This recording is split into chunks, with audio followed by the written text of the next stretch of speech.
July of 2022, I joined Meowtel, the popular cat sitting app. At that time, I filmed a video talking about my initial impressions and explaining how the onboarding process worked. Today, more than a year later, I'm going to do kind of like a looking back video now that I have some experience under my belt and tell you how it's really gone. I'm going to answer all kinds of questions in this video, including, have I actually gotten jobs from the app? How much money have I really made? What has gone well? Versus what are the things that maybe have been surprising or not so great? And then finally, I'm going to wrap it up by providing some tips for success, so if cat sitting is something you are interested in doing, they may help you get a paw up on the competition. So for starters, did I actually get jobs through the app? The clear, unequivocal answer is yes, quite a few jobs. I went and looked on my SITTER account, and since July of 2022, I have had 40 total reservations on the Meowtel app. And some of them have been repeat clients, so it's the same family that I've gone to multiple times. So I have been busy, and it's important to note that I have turned down a lot of jobs too, so way more than that have been offered to me. Frequently I turn down jobs because they're outside of the service radius that I set, which is basically the miles I'm willing to travel. But occasionally there have been some conflicts, which I'll get into later in the video in terms of what can come up unexpectedly. So when people book jobs, by far the most common requests have been for a 20-minute visit, either once or twice a day. I would say once a day is slightly more common, but there's quite a few people that would like 20-minute visits twice a day. Or generally they'll ask for one 45-minute visit. I have not, in the entire time I've been on Meowtel, had one request for a 60 or a 90-minute visit. And I've had no requests for overnight visits, although I've had a couple of people inquire about them. To be fair about the overnight visits, I will also add that for a period of time I turned off that option on my profile. The reason was because my cat Katniss was going through some sickness stuff, and I really thought it was important that I stay home with her to not only monitor but to properly administer meds at the correct times. And then one final stat is I have had 11 happy customers write reviews about my services, and I currently have a 5-star rating on Meowtel, so I'm really proud about that. I have not ever, and I know this goes against some conventional business wisdom, requested somebody write a review, so genuinely anybody that has taken the time to do it has done it of their own free will. So the next question people really want to know is, how much have I actually earned? Now I want to preface this by stating that there are a couple of people that I cat sit for that are not involved with Meowtel. That was going on long before I joined the app, so it's just something that I've continued doing, and you are not allowed to take clients that you meet through Meowtel and do that off the app, but these were people that I had long-standing relationships with for years. So when I give you the numbers, just understand that there's those couple of people are also factored into these numbers. I have not separated them, but the vast majority of this is through Meowtel. So, total, on average, for 2023, I am at $612 a month. And my highest month ever has been $1,326. And actually, that is this month, September of 2023. So things have definitely picked up. And I've definitely noticed that as I have more clients under my belt, I'm starting to get more requests. On the flip side, my lowest month ever was $290, and that was earlier this year. Keep in mind that those numbers I shared are part-time work. I do this part-time. This is definitely not something I have attempted to do full-time at this stage. And it also, the numbers are after Meowtel's surcharge is applied.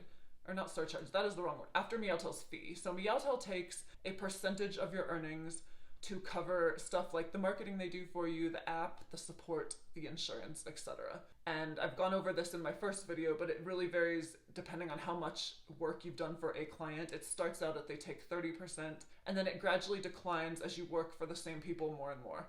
And I believe the lowest rate is 15%. So the figures I've given you, that's after Meowtel has taken its cut. And then one final point, about 30 to 40% of the clients that I have worked with tip me on top of the actual fee. And the cool thing about tips on Meowtel is you get to keep 100% of what is given. The fee does not apply. So the next thing people are curious about is, what have my experiences been like, both the good and the bad? So I'm going to divide this into two parts, the app and the service, and then the clients. So we're gonna start with the app. First thing to stress is there have been no serious issues. Like honestly, either with the app or with the clients, like no serious issues. Things have generally been very, very positive. With the app, I really do appreciate, I am impressed by one, how detailed it is, how it tracks things and kind of gives you guidance, and then the support that they offer. So as I said in my first video, there is a cost to this. If you were doing this for yourself, for your own business, it would take time, it would take money, and it would take just organization. But the Meowtel app is actually very, very user-friendly, and they're great at sending like Tip Tuesday stuff, so little newsletters full of suggestions, tips, stories. Everything is really, I don't know the word, but it's super, super easy, and they do the research for you. So when you set your rates, which you can go in and change at any point, they give you suggestions, or not only suggestions, but they tell you in your area, the going rate for a sitter who is offering this service is about this. And so you have like an up arrow and a down arrow, and so you can adjust yours, and then it'll tell you, you're on the high end, you're on the low end. And one of the things that has occurred to me doing this is it's super easy to change your rates, and it's not like if you had to do it yourself and tell somebody I'm boosting my prices, that can be more awkward, but literally it's as simple as going into the app and moving it up or down. I think there's a great level of support. I haven't had to contact Meowtel much, but when I do, they're very prompt in responding. And I will say just one thing that stands out is it was a holiday. I want to say it was last Thanksgiving, but really, really busy time. Holidays are busy times. I did have somebody from the app contact me and say, we noticed that you are in town and you are taking jobs during this period. Do you mind if we keep your name on a backup list in case an emergency happens with somebody else, then we can call you to kind of take over that job? And I said, of course, nothing ended up happening, but just the fact that they were taking steps proactively to create a backup plan. I'll be honest, as a cat owner, I'm a sitter, but I'm also an owner, and that gives me peace of mind seeing that behind the scenes, knowing that they really do have your back. One thing that I find a little bit frustrating is they time your acceptance of a job. So when somebody sends a reservation request, there's a certain period of time you have to respond to it in. And it's either 12 or 24 hours, I believe, depending on when you receive it. So they give you more time. For example, if the client sends it to you at 2 in the morning when you'd traditionally be sleeping, than they do if it comes in at like noon. But regardless, it is timed, and that does affect like how long you take to respond and your acceptance rate. The problem is, I've found, or at least what frustrates me, is that sometimes I have questions for the people because their request comes through and it's a little unclear, or I sense there could be a potential issue based on a couple things they've said. So I send back a question for clarity, and they don't always respond promptly. So I'm sitting there thinking, do I accept this job? Do I not accept the job? Knowing that there might be an uncertainty, because I don't think it looks great to accept a job and then cancel it. So I don't know what I wish, but just beware that is one thing. Another thing that I found myself thinking the more I work for Meowtel is I really wish there was a way where I could set my radius, like the amount of distance I'm willing to travel for a job, different for different types of jobs. So for example, if somebody just wants me to come once a day, I'm willing to drive slightly further than if they're asking for twice daily visits. But unless there's just something I'm completely unaware of, there is no way to change that at this time. Another thing that I've run into is I don't think there's a way to specify it on the app, but it will track the jobs you accept. So your calendar will show if you have 1 or 2 jobs. I think it might even show if it's in the AM or PM, but it doesn't track if people are asking for specific feeding times. So more than once I've accepted a job and the people have made it really clear, like this cat needs to eat around 8 o'clock, and sometimes it's a legit reason, like he's diabetic, he takes insulin. And so you've committed to this job and you have it on your calendar, and then somebody else will message you and ask, can you watch my cat during the exact same time? And they're also requesting a very specific feeding time. And frequently I've had it where they overlap to the point where it's just not realistic for me to be able to get to both within that time frame. And I'm always honest about it, so it's, it is what it is. But I wish there was a way the app would track the time so the customer, because sometimes I've gotten the impression that the potential client gets a little bit annoyed, and I would like it to be where they understand that the commitment that I've already undertaken has specific parameters.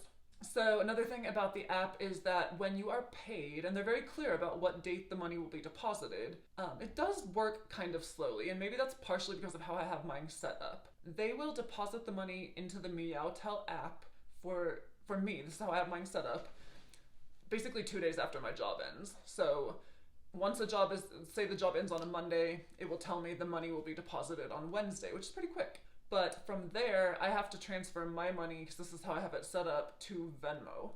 And so there's another delay there of 1 to 3 business days if I don't want to pay the fee. And then from Venmo to my bank account isn't another delay. So it just, I need to go in and look to see. I'm pretty sure there's a way you can do it directly to your bank to cut out some of this, and honestly, because it's part-time, this really hasn't bothered me, but it's just something to be aware of. So if you are thinking the job is going to end and you're immediately going to have the money, there is a technology delay. And finally, this last one really isn't so much about the app, although it happened through the app, so I put this on the list. I have had, definitely once, and really twice, messages from people who I wondered, is this legit? Meaning that somebody messaged me with an account that clearly had just been created, that didn't really have any details about a cat, and they immediately start asking questions that are against Meowtel policy, like, hey, can I drop my cat off at your house? Which is definitely not allowed, you cannot do that. And I got the impression they were fishing for me to answer, like maybe in the wrong way, or maybe they were testing me. I'm not sure. It just, and I could be dead wrong about this, like I really have no proof that that's it, but I wondered. So either somebody was checking up secretly, like a secret shopper type thing, or it was randomly just a person who was seriously curious and never took the time to finish setting up their app. But I think it made me cognizant of, you really just don't know which of your communications could be tracked, could be reviewed, so to just be careful what you say. It's good business practice anyway, like it's not like there's anything secretive, it's just be careful. So moving on to my experience with the clients, which has been, I mean, obviously if you're cat sitting, it's because you love cats. My experience with the clients has been honestly awesome. I have met so many nice people, so many cool cats, and just you're exposed to so many different personalities. And it's, you know, I'm a cat person, so this makes me happy.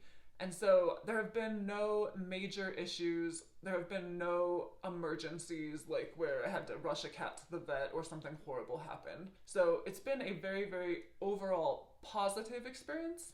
I would say one of the most difficult things that I've encountered, which is really just personally difficult, it's not anything about Meowtel or the app, is that because you're encountering all different people and situations and cats, frequently I've run into stuff that other people are okay with or that works for them that doesn't, like, I could never do that with Katniss. So a really common one is, like, I can't leave string toys out with Katniss or she will tangle herself up in them. It could be dangerous. But many, many people are totally fine leaving, like, the fishing wand toys, like, completely sprayed out on the floor, and their cats are fine with it. And every time I see that, it makes me nervous. Or every time I see, like, exposed cords that are plugged in, that makes me nervous too, because Katniss, again, is a chewer, and so I'm very diligent about unplugging things and getting them out of the way when I'm gone. And so it's really, as a cat owner, it's kind of hard to separate, you know, what I have to do at my house versus what works for others.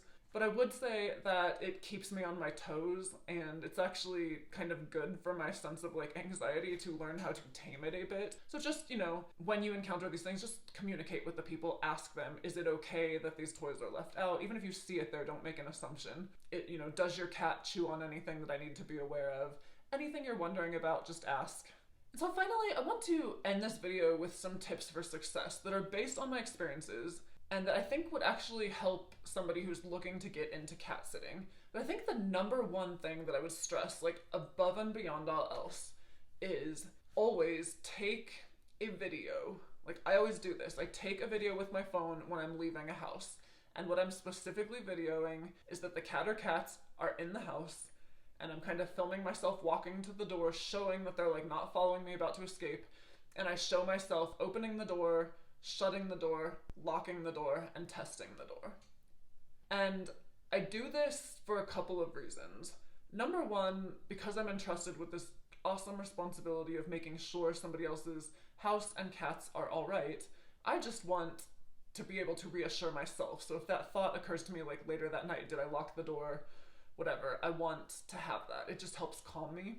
But there's another thing, and I've kind of picked this up through jobs, is sometimes, and they won't always tell you, you are not the only person going in and out of that house during a job. More than once it has happened where, like, maybe a cleaning person or a neighbor, or there could be lots of situations, is coming and going. And so I want proof that myself, that me, if something were to happen, I wasn't the one that left the door unlocked or was irresponsible. I wanted to pause briefly to explain something incredibly important. It is actually against Meowtel's policy for a customer to allow other people in and out of the home while you are doing a job there. If indeed that is happening, it does void Meowtel's entire insurance coverage, and that is something I do not think a lot of people are aware of. That being said, it is something that customers do. I have seen it on many jobs, and so it's just something to be aware of and definitely to protect yourself from. If indeed something were to happen, the communications in your Meowtel app between yourself and the customer would be used as like official records. So document everything, and that's why these videos are super important, so you can just prove what the situation was when you were there and when you left. And again, that might be partially anxiety driven, but I think it's just good practice. I do not send these videos to the clients because I don't think that that's necessary. I keep them in my own file, and I always delete them the next day once I get back to the home and see that everything's fine. So I just have like one current one on file. The second tip for success is to always assume on any job that they have cameras on your every move. Generally speaking, I think most people do, but even if they don't, it's a good assumption to make. I think most people probably hear this and think, what's the big deal? Like, I know I'm not gonna go over there and do anything I would be ashamed of. Like, I'm not gonna rile through their stuff, I'm not gonna take anything. And it's not even really for that. Keep in mind that cameras pick up a lot, and so you have a business relationship with these people. Even if you walk in wearing like a t-shirt that expresses a political view, and it's caught on their camera, that may or may not upset them.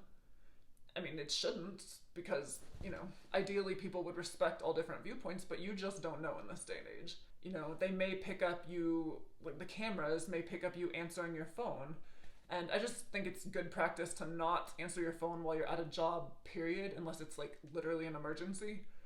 But if they do pick you up answering your phone and you're talking to somebody, be really careful not to say anything controversial or just anything you wouldn't want somebody listening in on. So I think I've answered my phone a grand total of one time throughout any job, and literally it was to say, I am at a cat sitting job, may I call you back in 30 minutes or so? And the reason is because it's somebody that it was a very important call, and we had been playing phone tag, so I didn't want to completely miss it. I did make an exception there, but generally leave the phone alone and assume you have cameras on you.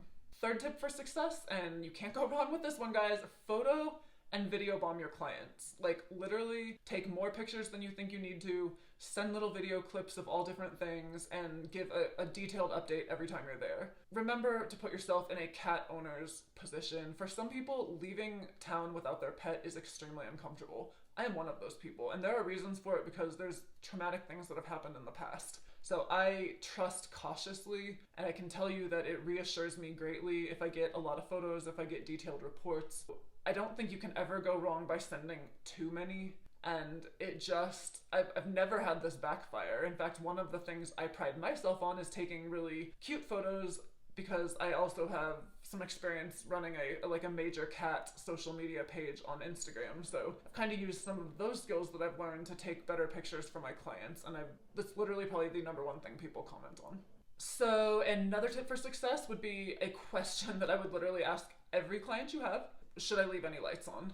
Literally, when I think back to like the stuff that I wish I had gone over with somebody on a meet and greet, it's always that, like, I'm confused. Do I leave a light on overnight for the cat or not? So just put that on your your list of questions to ask a client. Another really good one, is there anything that the cat may get into that I need to watch out for? So this kind of goes back to what I was saying earlier, that some things that would never be okay for Katniss, other people are fine with, and the only way you're going to learn that is communicating with them. So those are questions I would ask every single client, every single time.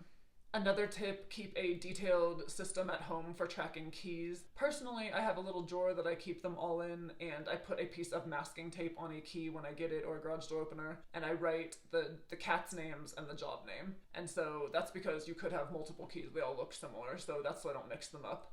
I require myself to put them in that drawer and leave them there when I'm not on the job, just because that's like the one central location. Bottom line, whatever system works for you, implement one, because obviously being able to get in and out of the house and not losing somebody's key is, well, key. So wrapping things up, another tip I would give is I would So a job, no matter what time it's booked for, 20 minutes, 60 minutes, 45 minutes, 90 minutes, I always veer on staying about 5-10 minutes over, giving that little extra time. So the reason is just because I want to show that I'm going above and beyond, and frankly, time does fly, particularly on the 20-minute visits. So sometimes it's like by the time you've scooped the litter, put the food down, and refilled the water, it's like time to go, and it's like I want the cat to have some interaction. So I go a little bit above and beyond, but I'm careful not to extend that too much because I do not want the client to feel like I'm like trying to get more money out of them. I don't expect to be compensated more for staying 5 or 10 minutes extra. And if there is an occasion where I stay longer than normal for whatever reason, I definitely let them know why. So there was a time when a cat I was watching, just super adorable cat, got into a bag of treats that the owners had left on the counter. Chewed it all up, ate all the treats, and predictably kind of got sick and had kind of like treat residue bag all over the floor. When I got there and discovered that, I did spend more time with this cat that day, just kind of observing its behavior, making sure it was okay. I wanted to watch it eat and drink, and I let them know. I just said, this is what happened. I sent them photos. I'm gonna stay just a little bit longer to monitor to the best of my ability. And I did that both the day it happened and the day after, and they were very, very comforted by that. But that is the exception. So if you're gonna go really long, let them know. But, you know, generally speaking, a teeny bit of extra time is I think a good move. It gives the impression you care, and it gives you a little bit more time to get those kitty snuggles. Final tip for success may or may not apply to you depending on if you are a cat owner, but keep your own cat in mind as you do more and more cat sitting. This is something that I'm pretty sensitive to because Katniss is an only cat, and I didn't have until this Meowtel thing, regular exposure to other cats.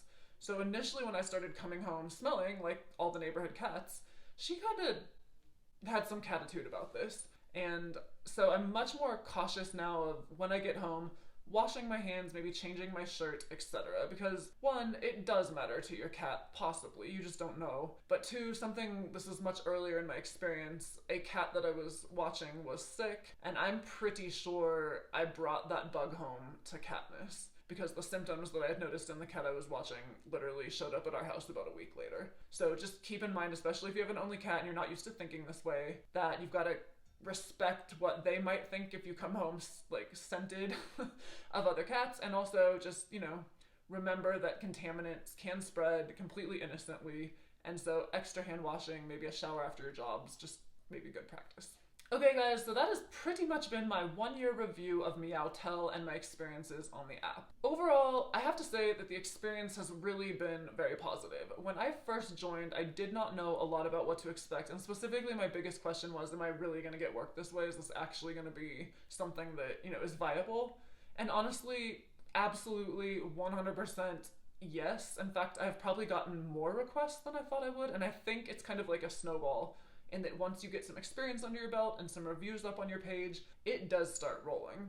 Holidays, not shockingly, are a very busy time, and the great thing about holidays is that there is a holiday surcharge you can add to your pricing that essentially eats up Meowtel's fee, so you're just making more money. That said, holidays are a time when a lot of people like to travel or be with family, so you kind of have to weigh, you know, am I willing to give up a lot of that in order to get more work? So that's a personal thing everybody has to decide from themselves. But if you are going to go into this and you want to be like on the higher end of earning, definitely understand that holidays are going to be partially how you're able to do that.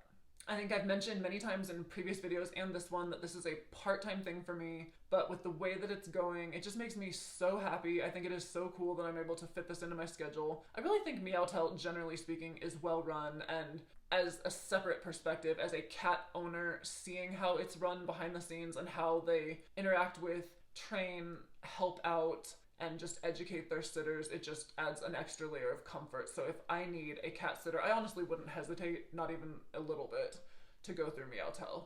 So genuinely, when I post up this video, understand that I'm very pleased with my experiences. I'm going to continue doing this. I don't know if someday I will try to transition to more fuller time. For now, what I have works for me, but I certainly believe that if you want to do this fuller time, it is absolutely possible. I think my experiences have taught me that, and, you know, really the sky's the limit, and that's one of the coolest things about it. One last thing I want to add before I wrap this up, apologize for going kind of long, is I have had some people reach out to me.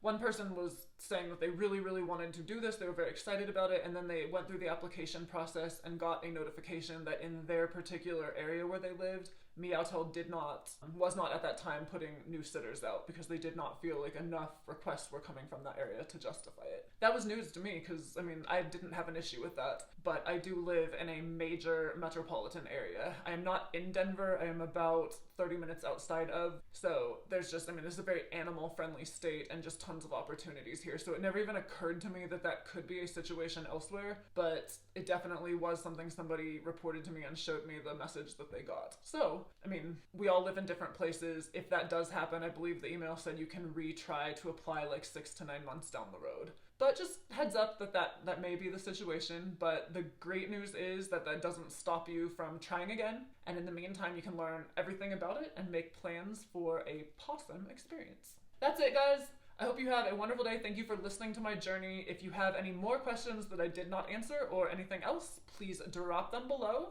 Thank you, have a wonderful day, and I will see you in the next video.